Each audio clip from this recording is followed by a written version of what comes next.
S S ಟಿವಿಯಲ್ಲಿ ಜಾಹೀರಾತು ನೀಡಲು ಈ ನಂಬರಿಗೆ ಸಂಪರ್ಕಿಸಿ. ಫಸ್ಟ್ ಟೈಮ್ ಸರ್ ಅಂದ್ರೆ ರಾಬರ್ಟ್ ಅಲ್ಲಿ ಸಿಕ್ಕಾಗ, ಬಟ್ ನಿಮ್ಗೆ ಏನಾದ್ರು ಒಂದ್ ಸ್ವಲ್ಪ ಭಯ ಆ ತರದ್ ಏನಾದ್ರು ಖಂಡಿತ ಇತ್ತು ಸರ್. ಯಾಕಂದ್ರೆ ಇಷ್ಟು ದೊಡ್ಡ ಸೆಲೆಬ್ರಿಟಿ ನಾವು ಮಾಡ್ತಾ ಇದೀವಿ ಅಂದಾಗ ಎಲ್ಲೋ ಒಂದ್ ಕಡೆ ಇರುತ್ತೆ. ಯಾಕಂದ್ರೆ ನಮ್ದು ಎಷ್ಟೇ ಎಕ್ಸ್ಪೀರಿಯನ್ಸ್ ಇರ್ಬೋದು, ಬಟ್ ಆ ಸಾಂಗ್ ನ ನಾವು ಹೆಂಗ್ ಹಿಟ್ ಮಾಡ್ತೀವಿ, ನಾವ್ ಹೆಂಗ್ ಕೊರಿಯೋಗ್ರಫಿ ಮಾಡ್ತೀವಿ, ಇದನ್ನೇನೋ ಮಾಡಿ ವರ್ಕ್ ಮಾಡ್ಬೇಕಂತೇಳಿ ತುಂಬಾ ವರ್ಕ್ ಮಾಡಿದೆ ನಾನು ಆ ಸಾಂಗ್ಗೆ. ತುಂಬಾ ವರ್ಕ್ ಮಾಡಿ ಸ್ಟೆಪ್ಸ್ ಆಗಿರ್ಬೋದು, ಆಮೇಲೆ ಕೆಲವೊಂದು ಶಾರ್ಟ್ಸ್ ಆಗಿರ್ಬೋದು, ಈ ತರ ಬೇಕು ಅಂತೇಳಿ ನಾನು ಒಂದಷ್ಟು ಜನ ಡ್ಯಾನ್ಸರ್ಸ್ ನ ಇಟ್ಕೊಂಡು ನಾನು ಒಂದಷ್ಟು ಮೊಬೈಲ್ ಅಲ್ಲಿ ಶೂಟ್ ಮಾಡಿ ಈ ತರ ಬೇಕು ಅಂತೇಳಿ ಎಲ್ಲ ಶೂಟ್ ಮಾಡಿ ಡೈರೆಕ್ಟರ್ ತೋರಿಸಿ ಅಲ್ಲಿ ಅಪ್ರೂವ್ ಮಾಡಿ ಆಮೇಲೆ ಡಿ ಬಾಸ್ ತೋರಿಸಿ. ಸೊ ಆ ತರ ಒಂದಷ್ಟು ನಾವು ಪ್ರೀ ವರ್ಕ್ ಮಾಡಿದ್ವಿ. ಅಂದ್ರೆ ಯಾಕಂದ್ರೆ ದೊಡ್ಡ ಸ್ಟಾರ್ಗೆ ಸುಮ್ಮನೆ ಬಂದ್ಬಿಟ್ಟು ನೀನ್ ಕೊರಿಯೋಗ್ರಾಫ್ ಮಾಡ್ಬಿಡು ಅಂದ್ರೆ ಆಗಲ್ಲ. ಸೊ ಅದ್ರ ಹಿಂದೆ ಬ್ಯಾಕ್ ಹ್ಯಾಂಡ್ ಅಲ್ಲಿ ನಾವು ವರ್ಕ್ ಮಾಡ್ಬೇಕು, ಇದನ್ನೆಲ್ಲ ಮಾಡಿ ತೋರಿಸ್ಬೇಕು, ಡೈರೆಕ್ಟರ್ಗೆ ಇಂಪ್ರೆಸ್ ಆಗ್ಬೇಕು, ಓ ಇವನೇನೋ ಮಾಡಿದನಪ್ಪ ಅಂತ.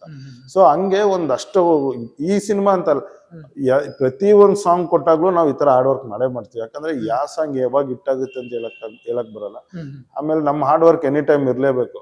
ಸೊ ಅವಾಗ್ಲೇನೆ ನಮ್ಗೊಂದು ನಾವ್ ಅಷ್ಟು ಶ್ರಮ ಪಟ್ರೆ ನಮ್ಗೊಂದು ಏನೋ ಫಲ ಸಿಗೋದು. ಸೊ ಅವತ್ತಿಂದ ಇವತ್ತರೆಗೂ ಏನ್ ಅಷ್ಟು ಕಷ್ಟಪಟ್ಟಿದ್ವಲ್ಲ, ಅದಕ್ಕೆ ಇವತ್ತು ಈ ಒಂದು ಹೆಸರು ಬಂದಿರೋದಂತ ನನ್ಗೆ ಅಂದ್ರೆ ನನ್ ಮೈಂಡಿಗೆ ಅದು. ಹೌದು.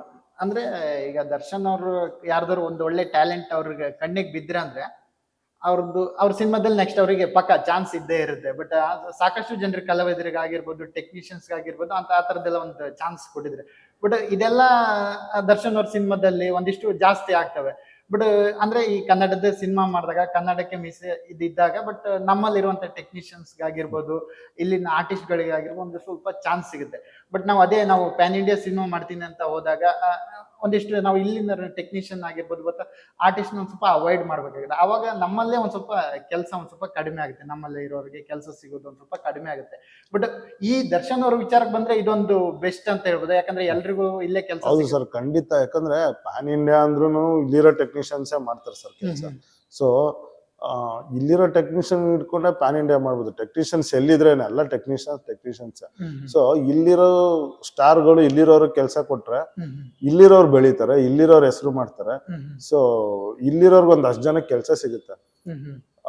ಮತ್ತೆ ಪ್ಯಾನ್ ಇಂಡಿಯಾ ಅಂದ ತಕ್ಷಣ ಯಾವ್ದೋ ಲ್ಯಾಂಗ್ವೇಜ್ ಅಲ್ಲಿ ಕರ್ಕೊಳ್ಳೋದು, ಯಾವ್ದೋ ಬೇರೆ ಸ್ಟೇಟ್ ಅಲ್ಲಿ ಕರ್ಕೊಂಬಂದ್ ಮಾಡ್ಸೋದು ಓಕೆ, ಅದು ಅವ್ರಿಗೆ ಪರ್ಸನಲ್ ಆಗಿರ್ಬೋದು. But D boss almost all ಇಲ್ಲಿರೋರ್ಗೆ ಕೆಲಸ ಕೊಡೋದು. ಯಾವ ಪ್ಯಾನ್ ಇಂಡಿಯಾ ಆಗಿರ್ಲಿ ಯಾವ್ದನ್ನಾಗಿರ್ಲಿ ಇಲ್ಲಿರೋರ್ಗೆನೆ ಅವರು ಫಸ್ಟ್ ಪ್ರಿಫರೆನ್ಸ್ ಇಲ್ಲಿರೋರ್ಗೆನೆ ಕೊಡೋದು. ಇಲ್ಲಿ ಏನೇ ಇಲ್ವೇ ಇಲ್ಲ, ಸಿಗ್ತಾನೆ ಇಲ್ಲ ಅಂದಾಗ ಒಂದು ಆಪ್ಷನ್ ಅಷ್ಟೇ ಹೊತ್ತು. ಬಟ್ 99.9% ಇಲ್ಲಿರೋರ್ಗೆ ಅವ್ರು ಕೆಲಸ ಕೊಡೋದು. ಅಂದ್ರೆ ಪ್ರತಿಯೊಬ್ಬರಿಗೂ ಆಸೆ ಇರುತ್ತೆ, ನಾನು ದೊಡ್ಡ ಸ್ಟಾರ್ ಜೊತೆ ವರ್ಕ್ ಮಾಡ್ಬೇಕು ಅನ್ನುವಂಥದ್ದೇ ಇರುತ್ತೆ. ಬಟ್ ಇದು ಈಗ ಪ್ಯಾನ್ ಇಂಡಿಯಾ ವಿಚಾರಕ್ಕೆ ಬಂದ್ರೆ, ಎಲ್ಲ ಪ್ಯಾನ್ ಇಂಡಿಯಾ ಸಿನಿಮಾ ಆದಾಗ ಒಂದಿಷ್ಟು ಅವಕಾಶಗಳು ತಪ್ಪಿ ಹೋಗಂತ ಚಾನ್ಸಸ್ ಒಂದ್ ಸ್ವಲ್ಪ ಜಾಸ್ತಿ ಇರ್ಬೋದು. ಖಂಡಿತ ಇದೆ ಸರ್. ಈಗ ಕೆಲವೊಂದು ಸ್ಟಾರ್ಗಳು ನೀವು ನೋಡ್ಬೋದು, ಪ್ಯಾನ್ ಇಂಡಿಯಾ ಅಂತ ಮಾಡ್ತಿದಾರೆ. ಈಗ ಅಲ್ಲಿರೋರ್ನೇ ಹಾಕೊಂತಾರೆ, ಬಾಂಬೆಯಿಂದ ಕರ್ಸ್ತಾರೆ. ನಮ್ಮಲ್ಲೂ ಟ್ಯಾಲೆಂಟ್ ಇದೆ, ನಮ್ಮಲ್ಲೂ ತುಂಬಾ ಜನ ಟ್ಯಾಲೆಂಟ್ ಇರೋರು ಇದಾರೆ. ನಾವು ದೊಡ್ಡ ಸಿನಿಮಾ ಮಾಡಿದೀವಿ, ಚಿಕ್ಕ ಸಿನಿಮಾ ಆಗಿರ್ಬೋದು, ನಾವು ತುಂಬಾ ಹಿಟ್ಗಳು ಕೊಟ್ಟಿದೀವಿ. ಸೊ ಹಂಗೆ ಇಲ್ಲಿರೋ ಕರ್ದಿ ನೀನ್ ಮಾಡ್ಸೋರಲ್ಲಿ ದೊಡ್ಡ ವಿಷಯ ಏನ್ ಇಲ್ವೇ ಇಲ್ಲ. ಸಾಂಗ್ ಅನ್ನೋದು ಎಲ್ಲ ಕಡೆ ಸಾಂಗ್ಗೆ, ಕೊರಿಯೋಗ್ರಫಿ ಅನ್ನೋದು ಎಲ್ಲ ಕಡೆ ಕೊರಿಯೋಗ್ರಫಿನೇ. ಅದು ಪ್ಯಾನ್ ಇಂಡಿಯಾ ಆಗಿರ್ಬೋದು, ಇಲ್ಲ ಪ್ಯಾನ್ ವರ್ಲ್ಡ್ ಆಗಿರ್ಬೋದು, ಯಾವ್ದಾದ್ರು ಅಷ್ಟೇ. ನಿನ್ನ ಹತ್ರ ಟ್ಯಾಲೆಂಟ್ ಇದೆ ಅಂದ್ರೆ ನಾವು ಎಲ್ಲರೂ ನಮ್ ಟ್ಯಾಲೆಂಟ್ ನಾವು ತೋರಿಸ್ತೀವಿ. ಅದು ಎಷ್ಟು ದೊಡ್ಡ ಸಾಂಗ್ ಇರ್ಲಿ, ಅದು ಯಾವ್ದಾದ್ರು ಆಗಿರ್ಲಿ. ಸೊ ಪ್ಯಾನ್ ಇಂಡಿಯಾ ಆಗಿರ್ಬೋದು, ಯಾವ್ದು ಸಿನಿಮಾದ ಆಗಿರೋದು, ಇಲ್ಲಿರೋ ಸ್ಟಾರ್ಸ್ಗಳು ಇಲ್ಲಿರೋರು ಕೆಲಸ ಕೊಟ್ರೆ ಇಲ್ಲಿರೋರು ಒಂದಷ್ಟು ಜನ ಅನ್ನ ತಿಂತಾರೆ, ಇಲ್ಲಿರೋ ಒಂದಷ್ಟು ಜನ ಬೆಳಿತಾರೆ. ಸೊ ಹಂಗಾಗಿ ನಾನು ಪ್ರತಿ ಸಲ ಎಲ್ಲೇ ಇಂಟರ್ವ್ಯೂ ಕೊಟ್ಟರು ಇದನ್ನ ಕೇಳ್ಕೊಂತೀನಿ, ಇಲ್ಲಿರೋರ್ಗು ಒಂದ್ ಚಾನ್ಸ್ ಕೊಡಿ. ಯಾಕಂದ್ರೆ ಇಲ್ಲಿಂದ ಒಂದ್ ಮಾಸ್ಟರ್ ನಂಬ್ಕೊಂಡು ಒಂದಷ್ಟು ಜನ ಡ್ಯಾನ್ಸರ್ಸ್ ಇರ್ತಾರೆ, ಒಂದಷ್ಟು ಜನ ಟೆಕ್ನಿಷಿಯನ್ಸ್ ಇರ್ತಾರೆ. ಸೊ ಹಂಗಾಗಿ ಇಲ್ಲಿರೋರ್ಗು ಒಂದ್ ಚಾನ್ಸ್ ಕೊಟ್ಟು ನೋಡಿ. ಎಲ್ಲ ಮಾಡಿಲ್ಲ, ಚೆನ್ನಾಗ್ ಮಾಡಿಲ್ಲ ಅಂದಾಗ ಬೇರೆ, ಚಾನ್ಸ್ ಕೊಡ್ದೇನೆ ನೀವು ಜಡ್ಜ್ ಮಾಡಕ್ ಆಗಲ್ವಲ್ಲ. ಹೌದು. ಅಂದ್ರೆ ನಿಮ್ಗೂ ಕೂಡ ಈ ತರದೊಂದು ಎಫೆಕ್ಟ್ ಆಯ್ತಾ ಸರ್, ಈ ಪ್ಯಾನ್ ಇಂಡಿಯಾ ಈ ತರ? ತುಂಬಾ ಆಗಿದೆ ಸರ್. ಈಗ ನಾನು ಕೆಲವೊಂದು ಕಂಪ್ನಿಯಲ್ಲಿ ಮಾಡೋ ಇವಾಗ ಕೆಲವೊಬ್ರು ಎಲ್ಲ ಪ್ರೊಡ್ಯೂಸರು, ಎಲ್ಲ ಡೈರೆಕ್ಟ್ರು, ಎಲ್ಲ ಹೀರೋಗಳು ಹಂಗ್ ಮಾಡಲ್ಲ ಸರ್. ನಾನು ಹೇಳೋದು ಈಗ, ಯಾಕಂದ್ರೆ ನಾವು ಅವ್ರ ಹತ್ರನೇ ಅನ್ನ ತಿಂದಿರ್ತೀವಿ. ಅಂದ್ರೆ ಈಗ ಎಷ್ಟೊಂದ್ ಜನ ನಮಗ್ ಚಾನ್ಸ್ ಕೊಟ್ಟಿದ್ದಾರೆ ಇಲ್ಲಿ. ಈಗ ನೆನಪಿರಲಿ ಪ್ರೇಮ್ ಸರ್ ಇರ್ಬೋದು, ದರ್ಶನ್ ಸರ್ ಇರ್ಬೋದು, ಸತೀಶ್ ಚೀನಾಸಂ ಇರ್ಬೋದು, ಆಮೇಲೆ ತುಂಬಾ ಜನ. ಇವಾಗ Manoranjan sir, first Manoranjan sir ಅವ್ರ ಸಿನಿಮಾ ಅವ್ರು ನಾನು ಮಾಸ್ಟರ್ ಆಡಿದಾಗ ಅವರೇ ಕರೆದಿ ನಮ್ಗೆ ಅವರು ಒಂದು ಸಾಂಗ್ ಕೊಟ್ಟಿದ್ರು. ಸೊ ಹಂಗೆ ನಮ್ಮ ಅಕ್ಕಪಕ್ಕದವ್ರು ಒಂದಷ್ಟು ಜನ ನಮ್ಗೆ ಚಾನ್ಸ್ ಕೊಟ್ಟಿದ್ದಾರೆ. ನಮ್ ಟ್ಯಾಲೆಂಟ್ ನ ನೋಡಿ ಪದೇ ಇವಾಗ್ಲೂ ಅವ್ರದ್ದು ಒಂದು ಸಿನಿಮಾ ಇದ್ದಾಗ ಒಂದು ಸಾಂಗ್ ಫಿಕ್ಸ್ ಅನ್ನೋ ತರ ಇರುತ್ತೆ. ಸೊ ಕೆಲವೊಬ್ರು ಏನೋ ಅಲ್ಲಿರೋರೇ ಬೇಕು ಅನ್ನೋ ತರ ಇರುತ್ತೆ. ಸೊ ಆ ತರ ತುಂಬಾ ಎಕ್ಸ್ಪೀರಿಯನ್ಸ್ ಆಗಿದೆ. ಅಂದ್ರೆ ಈಗ ನಾವು ಆಡಿರ್ತೀವಿ, ಗ್ರೂಪ್ ಅಲ್ಲಿ ಆಡಿರ್ತೀವಿ, ಅಸ್ಟೆಂಡ್ ಮಾಡಿರ್ತೀವಿ, ಕೆಲವೊಂದ್ ಸ್ಟಾರ್ ಜೊತೆ ಮಾಡಿರ್ತೀವಿ, ಎಲ್ಲರಿಗೂ ಅವ್ರು ನಮ್ ಟ್ಯಾಲೆಂಟ್ ಗೊತ್ತಿರುತ್ತೆ. ನಾವು ಫೋನ್ ಮಾಡಿ ಕೇಳಿರ್ತೀವಿ, ಸರ್ ನಮ್ಗೊಂದ್ ಸಾಂಗ್ ಕೊಡಿ, ನಾವು ಪ್ರೂವ್ ಮಾಡ್ಕೊಳಕ್ಕೆ ಒಂದು ಚಾನ್ಸ್ ಅಂತ. ಸೊ ಇಲ್ಲ, ನಾವು ಅಲ್ಲಿಂದನೇ ಖರ್ಚು ಮಾಡಿಸ್ತೀವಿ ಅಂದಾಗ ನಾವು ಏನು ಮಾಡಕ್ಕಾಗಲ್ಲ. ಓಕೆ, ನೆಕ್ಸ್ಟ್ ಟ್ಯಾಲೆಂಟ್ ಇದ್ರೆ ನಮ್ಮನ್ನ ಹುಡ್ಕೊಂಡು ಖಂಡಿತ ಸರ್, ಟ್ಯಾಲೆಂಟ್ ಇದ್ರೆ ನಮ್ ಹುಡ್ಕೊಂಡ್ ಬಂದೇ ಬರುತ್ತೆ. ಅದಕ್ಕೆ ಇವತ್ತು ಒಂದು ರೈಸ್ ಆಫ್ ಅಶೋಕ ಅಂತ ಮಾಡಿದ್ವಿ, ಒಂದು ಡೆವಿಲ್ ಅಂತ ಮಾಡಿದ್ವಿ, ಒಂದು ಪ್ರೇಮಂ ಪೂಜಾಮ್ ಅಂತ ಒಂದು ಸಿನಿಮಾ ಮಾಡಿದೆ.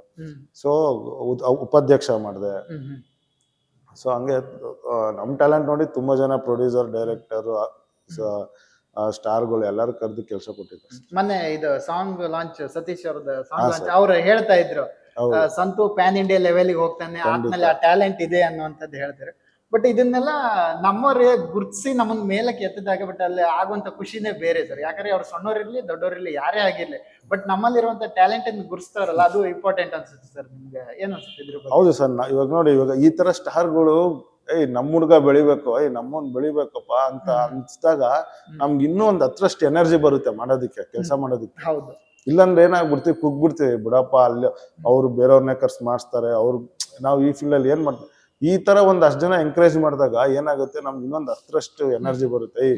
ನಮ್ಗೆ ಇಷ್ಟೊಂದು ಬೆಳೆಸ್ತಾ ಇದಾರಲ್ಲಪ್ಪ, ನಮ್ಗೆ ಇಷ್ಟೊಂದು ಎಂಕರೇಜ್ ಮಾಡ್ತಿದಾರಲ್ಲ ಅಂದಾಗ ನಾವು ಇನ್ನೊಂದಷ್ಟು ಸಿನಿಮಾ ಮಾಡೋದಕ್ಕೆ ಒಂದಷ್ಟು ಏನಂತೀವಿ, ಇನ್ನೊಂದು ಹೊಸದೇನಾದ್ರು ಮಾಡ್ಬೇಕು ಅನ್ನೋ ತರದ್ ನಮಗೂ ಎಂಕರೇಜ್ ಇರುತ್ತೆ. ಸೊ ಆತರ ಪ್ರತಿಯೊಂದು ಸ್ಟಾರ್ಸ್ಗಳು ಇಲ್ಲಿರೋರು ಎಂಕರೇಜ್ ಮಾಡಿದ್ರೆ ಇಲ್ಲಿ ಒಂದಷ್ಟು ಜನ ಮಾಸ್ಟರ್ಗಳು ಬೆಳೀತಾರೆ, ಅವ್ರಿಗೊಂದು ಇನ್ಸ್ಪಿರೇಷನ್ ಆಗುತ್ತೆ. ಸೊ ಹಂಗಾಗಿ ಇಲ್ಲಿರೋರು ಕೊಡ್ಬೇಕು ಸರ್, ನೋಡಿದ್ರೆ ಆಮೇಲೆ ಹೇಳ್ಬೇಕು ಟ್ಯಾಲೆಂಟ್ ಇದೆಯಾ ಇಲ್ವಾ ಅಂತ, ಆಮೇಲೆ ಗೊತ್ತಾಗುತ್ತೆ. ಹೌದು, ಚಾನ್ಸ್ ಕೊಡದೆ ಹೇಗೆ ಗೊತ್ತಾಗುತ್ತೆ? ಚಾನ್ಸ್ ಇಲ್ಲಂದ್ರೆ ಏನ್ ಗೊತ್ತಾಗುತ್ತೆ. SS ಟಿವಿ, ಸಿನಿಮಾ ಜಗತ್ತಿನ ಕ್ಷಣ ಕ್ಷಣದ ಸುದ್ದಿಯೊಂದಿಗೆ.